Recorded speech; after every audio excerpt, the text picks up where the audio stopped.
నమస్తే, welcome to VBC on TV news. నేను ప్రసన్న. ముందుగా ఈనాటి ముఖ్యాంశాలు. భారత రాష్ట్రపతికి స్లోవేకియా గౌరవ డాక్టరేట్. విద్య మార్పుకు సాధనమని ద్రౌపది ముర్ము వ్యాఖ్య.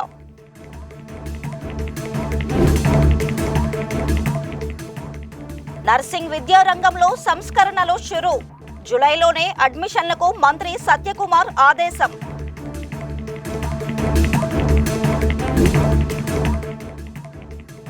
జగన్ భద్రతా బాధ్యత ప్రభుత్వానిదే. రామగిరి ఘటనలో కుట్ర ఉందన్న ఎమ్మెల్సీ బొత్స.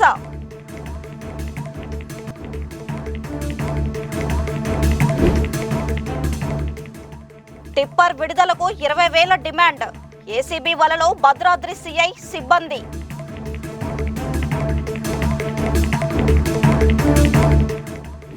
భారత రాష్ట్రపతి ద్రౌపది ముర్ముకు స్లోవేకియా దేశం నైట్రాలోని కాన్స్టాంటైన్ ది ఫిలాసఫర్ విశ్వవిద్యాలయం గౌరవ డాక్టరేట్ను ప్రదానం చేసింది. రాష్ట్రపతి ముర్ము 2 రోజులుగా స్లోవేకియాలో పర్యటిస్తున్నారు. ప్రజాసేవ, పాలనలో విశిష్టత, సామాజిక న్యాయం, సమ్మిళితత్వం కోసం ప్రయత్నం, విద్య, మహిళా సాధికారిత తదితర అంశాలకు సంబంధించి రాష్ట్రపతికి ఈ పురస్కారాన్ని అందజేసినట్టు ఆ యూనివర్సిటీ ప్రతినిధులు తెలిపారు.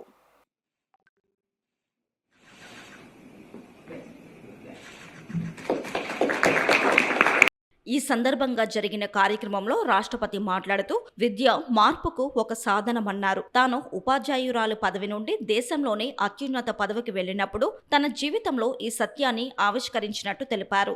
భారతదేశం తన విధానాలలో విద్యకు అత్యంత ప్రాధాన్యతను ఇచ్చిందన్నారు. పరిశోధన, ఆవిష్కరణ, ప్రపంచ సహకారంపై దృష్టి సారిస్తూ భారత్ నూతన విద్యా విధానాన్ని రూపొందించినట్టు వివరించారు.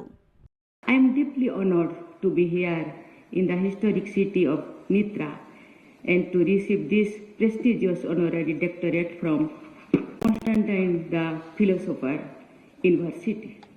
I extend my sincere gratitude to the rector and the university for this recognition, which I accept on behalf of the 1.4 billion people of India. This is an honor that is being bestowed upon a country and civilization that has been a beacon of peace and learning since time immemorial. Receiving this degree from an institution named after the philosopher Saint Constantine Cyril is especially meaningful. His contributions to language, education and philosophy continue to inspire. రాష్ట్రంలో nursing విద్యా వ్యవస్థను గాడిలో పెట్టేందుకు ప్రభుత్వం చర్యలు ప్రారంభించింది. Nursing కాలేజీల association ప్రతినిధులు ఆరోగ్య శాఖ మంత్రి సత్యకుమార్ యాదవ్తో పలు అంశాలు, వివిధ సమస్యలపై సుదీర్ఘంగా చర్చలు జరిపారు. విజయవాడలోని డాక్టర్ ఎన్టీఆర్ వైద్య విశ్వవిద్యాలయంలో జరిగిన చర్చల్లో నర్సింగ్ విద్యా రంగాన్ని మెరుగుపరిచేందుకు పలు నిర్ణయాలు తీసుకున్నారు. అలాగే నర్సింగ్ కాలేజీల ప్రతినిధులు లేవనెత్తిన పలు సమస్యలకు పరిష్కారాలు కనుగొన్నారు. వివిధ కారణాల వల్ల ప్రతి ఏడాది నవంబర్లో జరుగుతున్న ప్రవేశాలకు స్వస్తి పలికి జూలై నాటికి ప్రవేశాల ప్రక్రియను పూర్తి చేయాలని నిర్ణయించారు. ఈ నిర్ణయాన్ని అసోసియేషన్ స్వాగతించింది. 2025-26 విద్యా సంవత్సరంలో నర్సింగ్ కామన్ ప్రవేశ పరీక్ష ద్వారా ప్రవేశాలు చేపట్టాలని నిర్ణయించారు. ఈ పరీక్షను ప్రతి ఏడాది జూన్ 2వ వారంలో నిర్వహించాలని మంత్రి సత్యకుమార్ యాదవ్ డాక్టర్ ఎన్టీఆర్ ఆరోగ్య విశ్వవిద్యాలయం అధికారుల్ని ఆదేశించారు.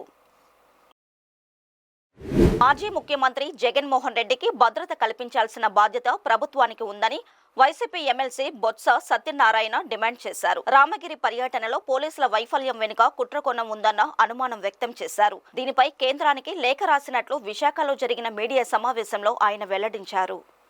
ఫ్యాషన్ అయిపోయింది. ఏ ప్రభుత్వాలైనా ఎవరైనా మాట్లాడేటప్పుడు వాళ్ళు మాన్యువల్ ప్రకారం ముందు చర్య తీసుకుంటే ఇంకోటి మాట్లాడు. ఎవరైనా చెప్తాను, సరే నేను సమర్థించట్లేదు, నేను ఏది కూడా సమర్థించను, తప్పే, ఈ ప్రభుత్వం చేసింది కదా, ఈ ప్రభుత్వం చేస్తామని కూడా నేను సమర్థిస్తాను. నాగేశ్వర గారు కూడా చెప్పింది ఏంటి, మీరు అలా చేసి ఈ రకమైన ఆలోచనలు రావచ్చు, వద్దు అలాంటి ప్రక్రియ కానివద్దు అని చెప్పింది ఆయన. ప్రమాదం ఉంది, ఇలాంటి ప్రమాదాలు రాబోయే కాలంలో జరిగే ప్రమాదాలు ఉన్నాయని చెప్పారు. అది దాని అంతేగాని ఆయన కొడితే నేను కొడతానంటే అది ఎలాగొద్ది? ప్రజాస్వామ్య పద్ధతి అది. జగన్మోహన్ రెడ్డి గారు మాజీ ముఖ్యమంత్రి గారికి ఇవ్వాల్సిన పద్ధతిని చట్టబద్ధంగా ఆయనకి అది కల్పించాలి. ఎక్కడ ఏ విధమైన ఆటంకం లేకుండా చూడాలి. ప్రభుత్వం ఆలోచన ద్వారా మార్చుకోవాలి. ఇటువంటి వైఫల్యాలు మళ్ళీ జరగకూడదనేది మా డిమాండ్. దీని మీద కేంద్రానికి ఇప్పటికే లేఖ రాశాం, హోమ్ మినిస్ట్రీకి. అవసరం అనుకుంటే ప్రత్యక్షంగా వెళ్ళి కలిసి కూడా వాళ్ళు డిమాండ్ చేస్తాం. చోడవరం షుగర్ ఫ్యాక్టరీలో క్రషింగ్ పూర్తి కావస్తున్నా రైతులకు చెల్లింపులు జరగకపోవడం, ఉద్యోగులకు జీతాలు చెల్లించకపోవడాన్ని బొత్స తప్పుపట్టారు. రాష్ట్రంలో పనికి ఆహార పథకంలో పనిచేసే కూలీలకు 75 రోజులుగా వేతనాలు ఇవ్వకపోవడాన్ని తీవ్రంగా పరిగణిస్తున్నామన్నారు. చేసిన 1,50,000 కోట్ల రూపాయల అప్పుల సొమ్ము ఏమైందని ప్రశ్నించారు. 600 కోట్ల చెల్లింపులకు డబ్బులు లేవా అంటూ నిలదీశారు. మన ప్రాంతంలో ఉన్న ఏకైక sugar factory Chodavaram sugar factory ఇవాళ రేపటితో క్రషింగ్ అవుతుంది. వారికి ఇంకా ఆ రైతులకు వచ్చి చెరుకు డబ్బులు వచ్చి ₹1 కూడా ఇవ్వలేదు. 3 కోట్లు 4 కోట్లు చెరుకు అమ్మిన డబ్బులు ఇచ్చారు. మా ఎంప్లాయీస్ కి జీతాలు కూడా ఇవ్వలేదు. ఇవ్వాలని వెంటనే తక్షణమే ప్రభుత్వం ఇంటర్వ్యూ ఆ జీతాలు ఆ షుగర్ ఫ్యాక్టరీ రైతులకు ఇవ్వాల్సిన బకాయిలు చెల్లించాలని డిమాండ్ చేస్తున్నాం. తెలంగాణలోని భద్రాద్రి కొత్తగూడెం జిల్లాలో అవినీతి నిరోధక శాఖ పంజా విసిరింది. అవినీతికి పాల్పడిన కేసులో 3 అదుపులోకి తీసుకోవడం కలకలం రేపింది. Bhadrachalam CI Ramesh, CI gunman Ramarao, Sarapaka గ్రామానికి చెందిన కార్తీక్ ను ఏసీబీ అధికారులు అదుపులోకి తీసుకుని కేసు నమోదు చేసినట్లు ఏసీబీ డీఎస్పీ వై రమేష్ తెలిపారు. ఈ మేరకు ఆయన మీడియా సమావేశం నిర్వహించారు. అనుమతి లేకుండా మట్టి రవాణా చేస్తున్నందున స్టేషన్ కు తీసుకువచ్చిన టిప్పర్ ను విడుదల చేసేందుకు 20,000 రూపాయలు లంచం డిమాండ్ చేయడం, ఫిర్యాదుదారుని నుంచి లంచం తీసుకున్నట్టు విచారణలో తేలిందని ఏసీబీ డీఎస్పీ వెల్లడించారు. మార్చి 19 ఒక గ్రావెల్ లాస్ట్ మంత్ 19 ఒక గ్రావెల్ లారీ వెళ్తాను. లక్ష్మీపురం వైపు నుంచి భద్రాచలం టౌన్లోకి గ్రావెల్ లారీ వస్తుంది. అయితే భద్రాచలం టౌన్ పోలీసు స్టాఫ్ ఆ లారీని ఆపారు. గ్రావెల్ తోవడానికి మీకు పర్మిషన్ ఉందా లేదా అని చెప్పేసి లారీని ఆపారు. ఆపిన తర్వాత ఆ లారీని తీసుకొని స్టేషన్ తీసుకొని వచ్చారు. తీసుకొచ్చిన తర్వాత ఈ లోపల లారీ ఓనర్ కూడా వచ్చి సిఐ గారిని కలిశారు.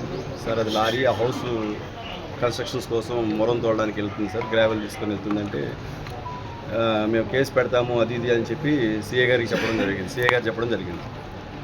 సార్ మీ ఇష్టం సార్, అది హౌస్ పర్పస్ కోసం వెళ్తుంది, కమర్షియల్ కాదని చెప్పిన తర్వాత సార్ ఈ లోపల సిఐ గారి గన్మెన్ వచ్చి నేను మాట్లాడతానని చెప్పేసి 30,000 రూపీస్ డిమాండ్ చేయడం జరిగింది. ఆ గ్రావెల్ లారీని కేసు పెట్టకుండా వదిలిపెట్టడానికి 30,000 డిమాండ్ చేయడం జరిగింది. ఈ లోపల ఆ గ్రావెల్ లారీ ఓనర్ ఉండి నేను అంత ఇచ్చుకోలేను, కావాలంటే కేసు రిజిస్టర్ చేసుకోండి, నాకు అంత పేయింగ్ కెపాసిటీ అంటే మళ్ళీ వెంటనే గన్మెన్ మళ్ళీ వెళ్ళి సిఐ గారితో మాట్లాడితే దాన్ని 20,000కి తీసుకొచ్చాను. సర్లేని మళ్ళీ 20,000 ఇమీడియట్గా ఇప్పుడు కట్టాల్సిందని చెప్పేసి ఆయన మీద బాగా ఒత్తిడి చేస్తే ఆయన విధిలేని పరిస్థితుల్లో ఆయన దగ్గర డబ్బులు రేపు నాకు ఇప్పుడల్లా వెసులుబాటు కాదు, నెక్స్ట్ కడతానంటే కూడా ఒప్పుకోకుండా ఇప్పుడే మీరు కట్టాలని చెప్పేసి ఫోన్పే ద్వారా ఈ లోపల ఎవరైతే ఆ గన్మెన్ రామారావు ఉంటాడో అతను వాళ్ళ ఫ్రెండ్ని ఎవరినో ప్రైవేట్ పర్సన్ రమ్మని చెప్పిన తర్వాత అతను వచ్చాడు. అతను వచ్చిన తర్వాత ఫోన్పే ద్వారా అతనికి 20,000 రూపీస్ అమౌంట్ అక్కడే ట్రాన్స్ఫర్ చేయించారు. ఇదే పోలీస్ స్టేషన్ ప్రెమిసెస్లో ఫోన్పే ద్వారా 20,000 ట్రాన్స్ఫర్ చేయించిన తర్వాత లారీని రిలీజ్ చేశారు. లారీ మీద కేసు రిజిస్టర్ చేయలేదు, ఫోన్పే చేసింది వీడియో రికార్డింగ్ ఉంది, అంతా చేసిన తర్వాత చేశారు. తర్వాత మేము ఈరోజు మార్నింగ్ వచ్చిన తర్వాత ముగ్గురు మాకు ఎవరైతే అమౌంట్ రిసీవ్ చేసినటువంటి వ్యక్తి కార్తీక్, అమౌంట్ ఏమని చెప్పిన వ్యక్తి రామారావు, ఆ కేసు పెట్టకుండా అది రిలీజ్ చేయించినటువంటి ఇన్స్పెక్టర్ని ముగ్గురిని కాన్ఫ్రంటేషన్ చేసి మా ఇన్వెస్టిగేషన్ చేయడం జరిగింది.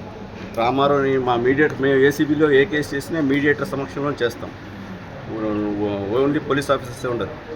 ఆ మీడియేటర్ సమక్షంలో రామారావు క్లియర్గా చెప్పాడు, సిఐ గారు చెప్పమంటేనే నేను అతని దగ్గర 20,000 రూపాయలు తీసుకొని మా ఫ్రెండ్ అకౌంట్లో వేయించానని చెప్పాడు. This is the investigation. So ఇప్పుడు ముగ్గురిని అరెస్ట్ చేస్తాం. రాష్ట్రంలో పోలీస్ వ్యవస్థ పైన, మహిళా హోంమంత్రి పైన మాజీ సీఎం జగన్మోహన్ రెడ్డి చేసిన వ్యాఖ్యలు ఆయన నీచ ప్రవృత్తికి నిదర్శనమని జనసేన కార్పొరేటర్ పీతల మూర్తి యాదవ్ మండిపడ్డారు. ఏపీలో శాంతి భద్రతలకు విఘాతం కలిగించేందుకు వైసీపీ నేతలు కుట్ర చేస్తున్నారనే అనుమానాన్ని ఆయన వ్యక్తం చేశారు. రాష్ట్రానికి ఉన్న కీర్తిని దెబ్బతీసేలా వైసీపీ వ్యవహరిస్తుందని దుమ్మెత్తుపోశారు. గడిచిన ఎన్నికల్లో జగన్ పార్టీని ప్రజలు బట్టలోడదీసి తరిమి కొట్టిందే చాలదా, ఇప్పటికైనా మారకపోతే ఎలా అని దుయ్యబట్టారు. పులివెందుల ఎమ్మెల్యే జగన్మోహన్ రెడ్డి పోలీసుల మీద, పోలీస్ వ్యవస్థ మీద, రాష్ట్ర దళిత హోంమంత్రి మీద ఏదైతే ఆయన మాట్లాడారో ఆ మాటలన్నీ కూడా సభ్య సమాజం సిగ్గుపడేలాగా, అంటే జగన్మోహన్ రెడ్డి యొక్క నీచ సంస్కృతిని తెలియజెప్పేలాగా జగన్మోహన్ రెడ్డి చేసినటువంటి వ్యాఖ్యలు ఏవైతే ఉన్నాయో, పోలీసుల్ని బట్టలోడదీసి కొడతామని చెప్పి ఏదైతే ఒక రాష్ట్ర మాజీ ముఖ్యమంత్రిగా ఉన్న వ్యక్తి, ప్రజలతో ప్రజాస్వామ్యబద్ధంగా ఎన్నుకోబడినటువంటి పులివెందుల ఎమ్మెల్యే రాష్ట్రానికి రక్షణ కవచంలాగా పోలీస్ విభాగం, పోలీస్ వ్యవస్థ ప్రాణాలు సైతం లెక్క చేయకుండా ప్రజలకు రక్షణ కల్పించడంలో కీలక పాత్ర పోషిస్తున్నటువంటి పోలీసుల మీద సాక్షాత్తు అదే అనంతపురం జిల్లాలో అక్కడ ఉన్నటువంటి ఎస్పీ ఒక మహిళా ఉన్నతాధికారిని, అక్కడ ఉన్నటువంటి డిఐజీ ఒక మహిళా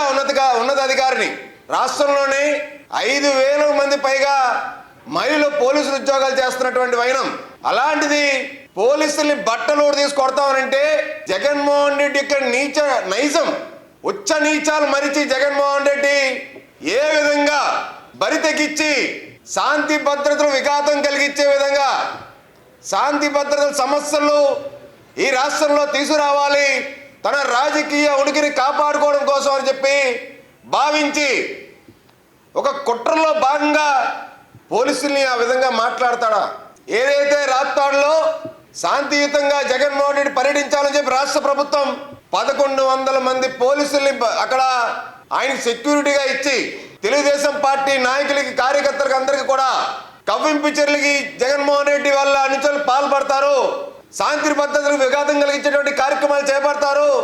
ఎక్కడైతే రాష్ట్రం అభివృద్ధి చెందుతా ఉందో, రాష్ట్రానికి పెట్టుబడులు వస్తున్నాయో, పరిశ్రమలు వస్తూ ఉన్నాయో, ముఖ్యమంత్రి చంద్రబాబు నాయుడు గారు, పవన్ కళ్యాణ్ గారు రాష్ట్రాన్ని అభివృద్ధి పథంలో నడిపిస్తున్నటువంటి వైనంలో ఈ అభివృద్ధి అన్నింటినీ కూడా, ఈ పెట్టుబడిదారులందరినీ కూడా భయపెట్టేలాగా, ఈ రాష్ట్రానికి చెడ్డ పేరు తీసుకొచ్చేలాగా, ఈ రాష్ట్రం కీర్తి ప్రతిష్టలు దెబ్బతినేలాగా జగన్మోహన్ రెడ్డి కుట్రలో భాగంగానే ఇటువంటి వ్యాఖ్యలు చేశాడు.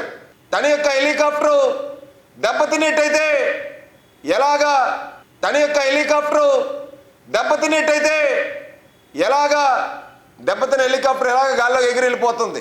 కేవలం ఇదంతా కూడా జగన్మోహన్ రెడ్డి రాజకీయ కుట్రలు కుతంత్రాల్లో భాగమే తప్ప ఇవన్నీ పక్కన పెట్టి పోలీసులు మాట్లాడతాడా? అసలు జగన్మోహన్ రెడ్డి బయటకు వచ్చినా, ఇవాళ జగన్మోహన్ రెడ్డి ఈ విధంగా ఉన్నాడన్నా పోలీసులు రక్షణ కల్పించబట్టే కదా. జగన్మోహన్ రెడ్డి రాష్ట్ర ప్రజలు జగన్కి గోసి కట్టి నిలబెడతారు. శ్రీ కంచి కామకోటి పీఠాధిపతి శ్రీ చంద్రశేఖరేంద్ర సరస్వతి స్వామివారి గౌరవార్థం ఆయన పేరు మీద కంచిలో నెలకొల్పిన విశ్వ మహావిద్యాలయానికి 28 ఏళ్లు పూర్తయ్యాయి. ఈ నేపథ్యంలో యూజీ, పీజీ, పీహెచ్డీ కోర్సులకు ఈ నెల 12, 13, 21 తేదీల్లో విశాఖలోని శంకరమఠంలో అడ్మిషన్లు నిర్వహిస్తున్నట్టు ఆ సంస్థ అధ్యక్షులు డాక్టర్ టి రవిరాజు తెలిపారు. ఏఐసిటిఈ నుండి అప్రూవల్ పొందిన వృత్తి విద్యా కోర్సులను ఇంటిగ్రేటెడ్ టీచింగ్తో అందిస్తున్నట్లు తెలిపారు. మన జీవన విధానం, ఆధ్యాత్మిక విలువలను కూడా విద్యార్థులకు నేర్పించి ధర్మ పరిరక్షణలో వారిని భాగస్వాములుగా చేస్తున్నట్టు పేర్కొన్నారు. ఆసక్తి కలిగిన విద్యార్థులు అడ్మిషన్లు పొందవచ్చు అని తెలియజేశారు. పరిచయమైన ప్రదేశం ఇది. కంచి మహాస్వామి వారి ద్వారా స్థాపించబడిన ఈ శంకరమఠంలో మన ద్వారకానగర్లో ఉంది, విశాఖపట్నంలో. అయితే ఇప్పుడు మిమ్మల్ని అందరినీ ఇక్కడ సమావేశపరిచింది దేని గురించి అంటే, కంచి తెలుసు కదా మీకు, మహాపుణ్యక్షేత్రం. ఇది తమిళనాడు రాష్ట్రంలో ఉంది. మెడ్రాస్కి ఒక 1.5 అవర్స్ దూరంలో కంచి పుణ్యక్షేత్రం ఉంది. అయితే కంచి మహాస్వామి ఇక్కడ కంచిలో ఒక మహా విశ్వవిద్యాలయాన్ని స్థాపించారు. దీని పేరు చంద్రశేఖరేంద్ర సరస్వతి విశ్వ మహావిద్యాలయం. చంద్రశేఖరేంద్ర సరస్వతి విశ్వ మహావిద్యాలయం ఇది స్థాపించి సుమారుగా 28 సంవత్సరాలు అయింది. మోడర్న్ ఎడ్యుకేషన్ అంతా కూడా వీళ్ళు ఇక్కడ పెట్టారు. ఇప్పుడు అడ్మిషన్స్ అంటే 2025 అడ్మిషన్స్ మొదలవుతున్నాయి. అందుకని దాని గురించి మీకు వివరించడానికి ఈ సమావేశం చెప్పాను. మీరు వీటిని వైడ్ పబ్లిసిటీ ఇచ్చి అక్కడ మన యూనివర్సిటీలో మన సౌత్ ఇండియా నుంచి స్టూడెంట్స్ అందరూ కూడా జాయిన్ అవ్వడానికి తగిన దోహదం చేస్తారని. ఇక్కడ ముఖ్యంగా ఏంటంటే కోర్సెస్కి ఫీజెస్ చాలా తక్కువ. తర్వాత క్యాపిటేషన్ ఫీజులు కానీ, డొనేషన్స్ కానీ ఇటువంటివి ఏమి ఉండవు. మన శంకరమఠంలో ఈ నెల 12వ తేదీ, 13వ తేదీ, మళ్ళీ 21వ తేదీలో ఈ చంద్రశేఖరేంద్ర సరస్వతి విశ్వవిద్యాలయం తాలూకు అడ్మిషన్స్ ఇక్కడ జరుగుతాయి అన్నమాట. అంచేత వీటిల్లో జాయిన్ చేయదలుచుకుంటే ఎవరైనా పేరెంట్స్ వాళ్ళ పిల్లల్ని ఆ 3 రోజుల్లోనే ఇక్కడికి వచ్చి డైరెక్ట్గా కోర్సెస్ వాటి వివరాలు అన్నీ తెలుసుకుని ఇక్కడే అడ్మిషన్స్ చేసుకోవచ్చు. కార్మిక దినోత్సవాన్ని పురస్కరించుకొని విశాఖలోని అల్లూరి సీతారామరాజు విజ్ఞాన కేంద్రం ఆధ్వర్యంలో మే 4న సాంస్కృతోత్సవాలను నిర్వహిస్తున్నట్టు ప్రోగ్రామ్స్ ఇన్ఛార్జ్ జిఎస్ రాజేశ్వరరావు తెలిపారు. ఈ మేరకు ఈరోజు కేంద్రంలో జరిగిన మీడియా సమావేశంలో ఉత్సవాల పోస్టర్ను ఆవిష్కరించారు. ఈ కార్యక్రమంలో విజయశ్రీ ఆర్ట్స్ అకాడమీ వ్యవస్థాపక director doctor KV Vijayaveni, Gurajada సాంస్కృతిక వేదిక కార్యదర్శి దండు నాగేశ్వరరావు, అల్లూరు విజ్ఞాన కేంద్రం ప్రోగ్రామ్స్ కమిటీ సభ్యులు పాల్గొన్నారు. ఈ సందర్భంగా రాజేశ్వరరావు మాట్లాడుతూ సాంస్కృతిక ఉత్సవాలలో నగరంలోని సంఘటిత, అసంఘటిత రంగ కార్మికులు, ఉద్యోగులు, ఉపాధ్యాయులు అందరూ పాల్గొనవచ్చన్నారు. కార్మికులు ఎదుర్కొంటున్న సమస్యలపైన సామాజిక న్యాయం, మహిళా సాధికారత, సమైక్యత, సమానత్వం, దేశభక్తి వంటి అభ్యుదయ భావాలు కలిగిన కళారూపాలను ప్రదర్శించాలని సూచిస్తూ ఉత్సవాల్లో పాల్గొనే వారికి మెమొంటోలు, ప్రశంస పత్రాలు ఇవ్వడం జరుగుతుందని తెలిపారు. సమయం ఎక్కువ అవుతుంది కాబట్టి మనం స్టార్ట్ చేస్తున్నాము. ఈ సమావేశం యొక్క ముఖ్య ఉద్దేశం మేడే అనేది మనందరికీ తెలిసిందే. కార్మికులందరి యొక్క పర్వదినం అది. ఆ పర్వదినం అనేటువంటిది ఒక పండుగగా జరపాలి అనేటువంటి ఉద్దేశంతో మే 4వ తారీఖున అల్లూరు విజ్ఞాన కేంద్రంలో మేడే సాంస్కృతికోత్సవాలు అనేటువంటిది నిర్వహిస్తున్నాం. ఇటువంటి సాంస్కృతికోత్సవాలే 2023లో కూడా నిర్వహించడం అనేటువంటిది జరిగింది. లాస్ట్ ఇయర్ కొన్ని కారణాలను జరగలేదు. ఈ సంవత్సరం మళ్ళీ నిర్వహిస్తున్నాం. ఇందులో ఏంటంటే ముఖ్యంగా మేము పెట్టుకున్నటువంటివి విశాఖపట్నం నగరంలో ఉన్నటువంటి వారు సంఘటిత రంగ కార్మికులైనా, అసంఘటిత రంగ కార్మికులైనా, ఉద్యోగులైనా, ఉపాధ్యాయులైనా ఎవరైనా సరే, శ్రమ అమ్ముకుని బతికిన ఎవరైనా సరే వచ్చి మే 4వ తారీఖున తమ యొక్క కళారూపాన్ని ప్రదర్శించాలని చెప్పేసి మనసారా వాళ్ళందరికీ కూడా ఆహ్వానం అనేటువంటిది తెలియజేయడం జరుగుతుంది. ఇందులో ఏంటంటే ఏదో ఒక యూనియన్ చెందినటువంటి వాళ్ళు, లేదా ఓ పార్టీకి చెందినటువంటి వాళ్ళు, లేదా ఓ సంఘానికి చెందిన వాళ్ళు మాత్రమే పాల్గొనాలనేటువంటి మాత్రం అటువంటిది మేము ఒప్పుకోవట్లేదు. ఆ రకంగా అలౌ చేయట్లేదు. సంఘాలతో అనుబంధాలతో సంబంధం లేకుండా, యూనియన్ల అనుబంధాలతో సంబంధం లేకుండా ప్రతి ఒక్క కార్మికుడు, ఉద్యోగి, ఉపాధ్యాయుడు ఎవరైనా సరే వచ్చి వారి యొక్క కళారూపాన్ని ప్రదర్శించాలని చెప్పేసి మేము రిక్వెస్ట్ చేయడం అనేటువంటిది జరుగుతోంది.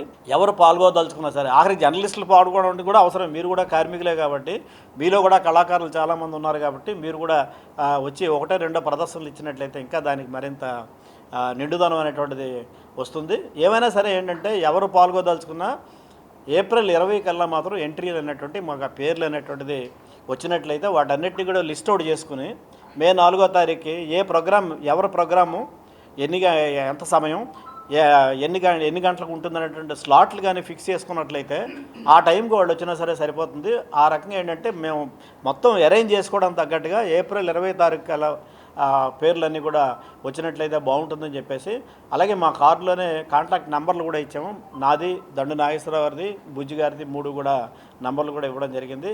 కాబట్టి ఆ రకంగా ఏంటంటే పత్రికా విలేకరుల ద్వారా లేదా ఛానల్స్ ద్వారా మొత్తం నగరంలో ఉన్నటువంటి కార్మికులు, ఉద్యోగులు, ఉపాధ్యాయులు అందరినీ కూడా రీచ్ అవుట్ అవుతూ ఎక్కువ మంది దీంట్లో పాల్గొని దీన్ని జయప్రదం చేయాలని చెప్పేసి అల్లూరి సీతారామరాజు విజ్ఞాన కేంద్రంగా మేము విజ్ఞప్తి చేయడం జరుగుతుంది. తిరుమల శ్రీవారి సాలకట్ల వసంతోత్సవం 2వ రోజు కార్యక్రమాల్లో భాగంగా ఈ రోజు ఉదయం 8 గంటల నుండి 10 గంటల వరకు శ్రీదేవి, భూదేవి సమేత శ్రీ మలయప్ప స్వామి వారిని స్వర్ణ రథంపై తిరుమాడ వీధులలో ఊరేగించారు. భక్తులు పెద్ద సంఖ్యలో తరలివచ్చి గోవిందనామ స్మరణల మధ్య స్వర్ణ రథాన్ని ముందుకు లాగారు. అనంతరం వసంత మండపంలో అర్చకులు వసంతోత్సవాన్ని నిర్వహించారు.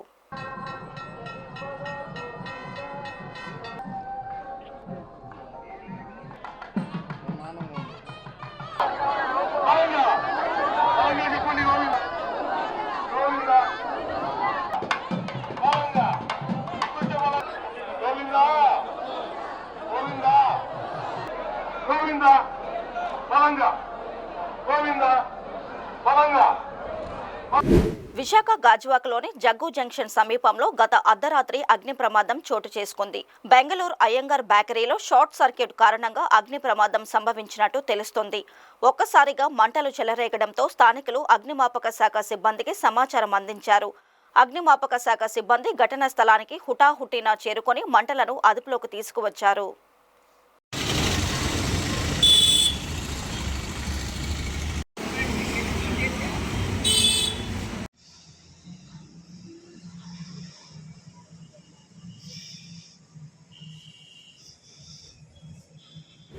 విశాఖలోని VMRDAలో పార్కింగ్ లో ఉన్న 3 కార్లలో అకస్మాత్తుగా మంటలు చెలరేగాయి. పార్కింగ్ లో ఉన్న కార్లు ఎలా మంటలకు గురయ్యాయి అనే విషయానికి సంబంధించి పూర్తి వివరాలు తెలియాల్సి ఉంది. సకాలంలో అగ్నిమాపక సిబ్బంది రావడంతో మరిన్ని కార్లకు మంటలు వ్యాపించకుండా అదుపు చేయగలిగారు.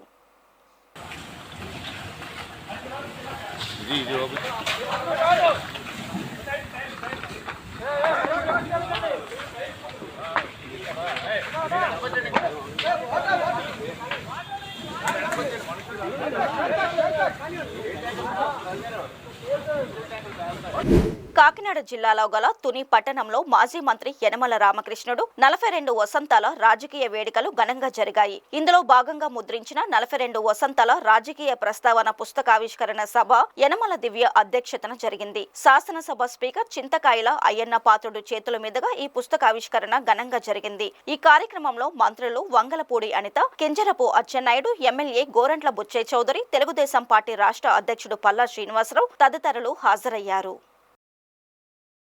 ఈ సందర్భంగా ఆయన మాట్లాడుతూ తెలుగుదేశం పార్టీ పెట్టినప్పటి నుంచి ఒకే పార్టీ ఒకే నాయకత్వంతో అనేక పదవులు అనుభవిస్తూ ఆర్థిక విధానాలపై పట్టు సాధించిన నేత యనమల అని కొనియాడారు. విద్యారంగం సంస్కరణలతో ఆంధ్ర రాజకీయాలలో ఒక సమర్థత గల నాయకుడిగా ఎదిగారంటే సాధారణమైన విషయం కాదన్నారు. అలాంటి వాళ్ళు నూటుకో కోటుకో ఒకరుంటారు. అందులో రామకృష్ణుడు ఒకరని తెలిపారు.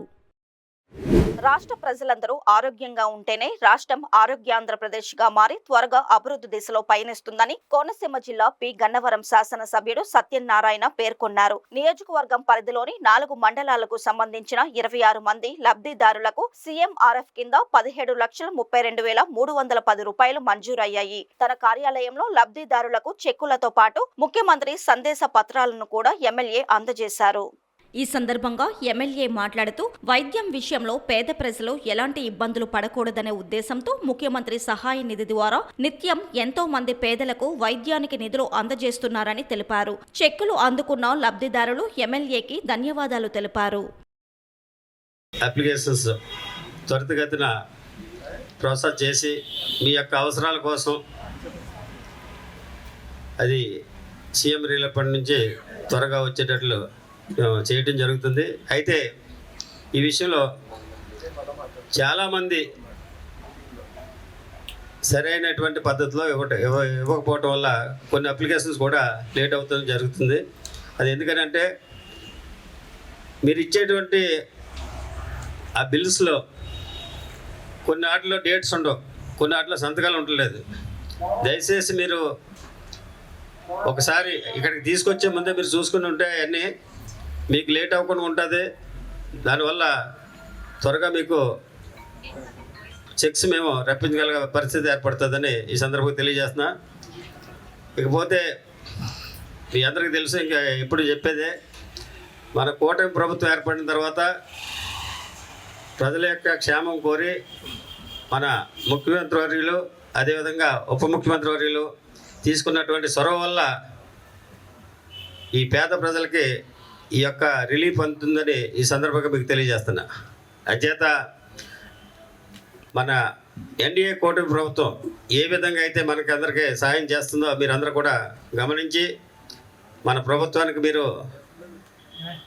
అండదండగా ఉండాలని ఈ సందర్భంగా తెలియజేస్తూ ఇప్పుడు కాకినాడ జిల్లాలోని జగ్గంపేట మండలం రాజాపూడి, గోవిందపురం, వెంగయ్యమ్మపురం, మల్లెసాల గ్రామాలలో పండుగ వాతావరణంలో పల్లె పండుగ కార్యక్రమం నిర్వహించారు. 90 లక్షల రూపాయలతో నిర్మించిన సిమెంట్ రోడ్లను జగ్గంపేట ఎమ్మెల్యే జ్యోతుల నెహ్రూ ప్రారంభించారు. ముందుగా రాజపూడిలో నిర్మించిన గోకులం షెడ్ ప్రారంభించారు. ఈ కార్యక్రమంలో ద్వామా పీడి, అడప వెంకటలక్ష్మి, ఇతర అధికారులు పాల్గొన్నారు.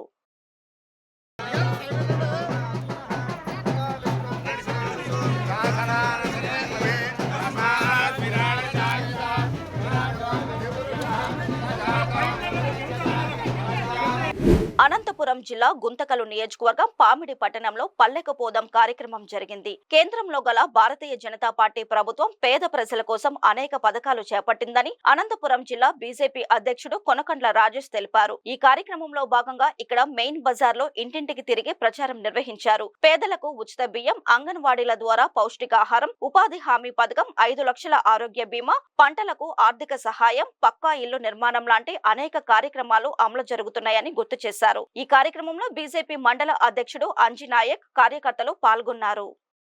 ఈరోజు పల్లెకి పోదామనే కార్యక్రమం తీసుకొని భారతీయ జనతా పార్టీ రాష్ట్ర పార్టీ సూచన మేరకు మేమంతా పామిడి గ్రామంలో సంఘ కార్యకర్తలను, పార్టీ అభిమానులను, పెద్దలను కలిసి వాళ్ళ యోగక్షేమాలు, వాళ్ళు ఏం చేస్తున్నారు అని తెలుసుకోవడం చాలా సంతోషకరం. ఈరోజు నారాయణమూర్తి గారి ఇంటికి రావడం, ఆయనతో చర్చించడం, హిందూ బంధువులందరినీ కలవడం, సమాజంలో ఏం జరుగుతుంది, ఈ గ్రామ సచివాలయాలు అయితేనేమి, అంగన్వాడీ సెంటర్లు అయితేనేమి, లేకపోతే విద్యాలయాలు అయితేనేమి, రేషన్ షాపులు అయితేనేమి, ఏ విధంగా నిర్వహణ జరుగుతుందో మేమందరం పరిశీలన చేస్తున్నాం. ఇందులో భాగంగానే మన నారాయణమూర్తి గారిని కలవడం మేమందరం చాలా సంతోషంగా ఈరోజు ఫీల్ అవుతున్నాం. ఇంత పెద్ద వయసులో ఉన్న వ్యక్తి ఇంత అభిమానంతో మమ్మల్ని అందరినీ సత్కరించడం చాలా శుభ పరిణామం. భారత్ మాతాకి జై, జై శ్రీరామ్, జై శ్రీరామ్. అనకాపల్లి జిల్లా నక్కపల్లి మండలం వేంపాడు గ్రామంలో హోంమంత్రి అనిత మార్నింగ్ వాక్ చేశారు. ఈ సందర్భంగా వేంపాడులోని ఎన్టీఆర్ విగ్రహానికి పూలమాలలు వేసి నివాళులు అర్పించారు. మార్నింగ్ వాక్ చేస్తూ మంత్రి అన్ని వర్గాల ప్రజలను ఆప్యాయంగా పలకరిస్తూ వారి యోగక్షేమాలు అడిగి తెలుసుకున్నారు. వేంపాడ ప్రజలు మంత్రికి అడుగడుగున హారతులతో స్వాగతం పలికారు. వేంపాడులో సీసీ రోడ్లు అవసరమని గుర్తించిన హోంమంత్రి రామాలయం వీధిలో సీసీ రోడ్డు వెయ్యాలని అధికారులను ఆదేశించారు.